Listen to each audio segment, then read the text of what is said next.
একটু ভিন্ন ধরনের রান্না আমার সবসময় পছন্দ। আর একটু ভিন্ন ধরনের রান্না হলে সেই রান্না দিয়ে অনায়াসে এক প্লেট ভাত খেয়ে নেওয়া যায়। একই ধরনের রান্না খেতে খেতে আমাদের ভীষণভাবে একঘেয়েমি তৈরি হয়ে যায়। তাই এই ধরনের রান্না মুখের রুচিকে একটু পরিবর্তন করে। হ্যালো সবাইকে, কেমন আছেন সবাই? আমার রান্নার ভিডিওগুলো আপনারা ভীষণ পছন্দ করেন, তাই আমি সবসময় চেষ্টা করি একটু ভিন্ন ধরনের মজার আইটেম রান্না হলে সেটা আপনাদের সাথে শেয়ার করতে, এবং এই ধরনের রান্না খুব দ্রুত করে নেওয়া যায়। আজ আপনাদের আমি চিংড়ি মাছ দিয়ে কচি লাউয়ের পাতা বাটা করে দেখাবো। প্রথমে লাউয়ের কচি পাতাগুলা নিয়ে এটা থেকে আঁশ তুলে সুন্দর মতো পরিষ্কার করে ধুয়ে নিতে হবে। তারপরে লাউ পাতাগুলা এমন কুচি করে কেটে নিতে হবে। আপনারা চাইলে না কুচি করে আস্ত পাতাগুলাও সুন্দরভাবে ভেজে নিতে পারেন, কিন্তু একটু কুচি করে কেটে নিলে রান্নাটা একটু দ্রুত হয়। তাই আমি সবসময় চেষ্টা করি এভাবে কুচি করে কেটে নেয়ার।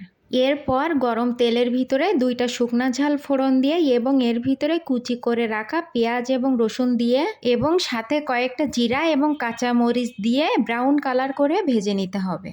অবশ্যই এই ধরনের ভর্তাগুলাতে সবসময় রসুনটা একটু বেশি দিতে হবে এবং এর ভিতরে চিংড়ি মাছ দিয়ে দিতে হবে। তারপর চিংড়ি মাছটা দিয়ে একটু ভালো মতো ভেজে নেওয়ার পরে লাউয়ের কুচি করে রাখা পাতাগুলা দিয়ে কিছুক্ষণ ভালো মতো ভেজে নিতে হবে। পাতাগুলা দেওয়ার পরে অবশ্যই পরিমাণ মতো লবণ এবং হলুদ অবশ্যই অ্যাড করবেন।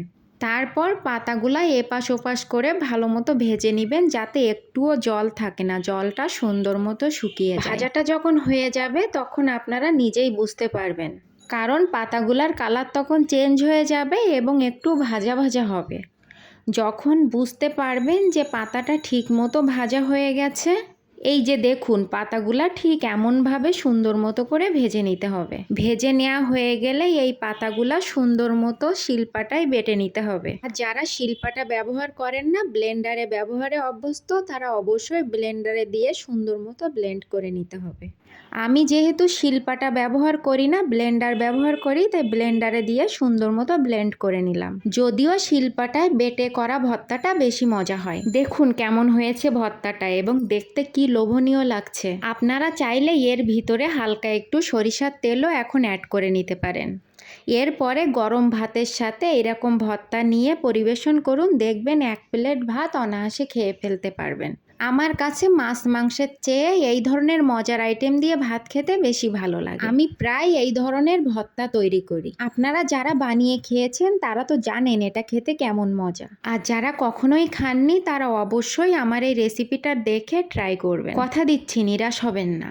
আজকের মতো এই পর্যন্ত, দেখা হবে পরবর্তী ভিডিওতে। অবশ্যই ততক্ষণ সবাই ভালো থাকবেন আর প্রমাস স্টোরির পাশে থাকবেন।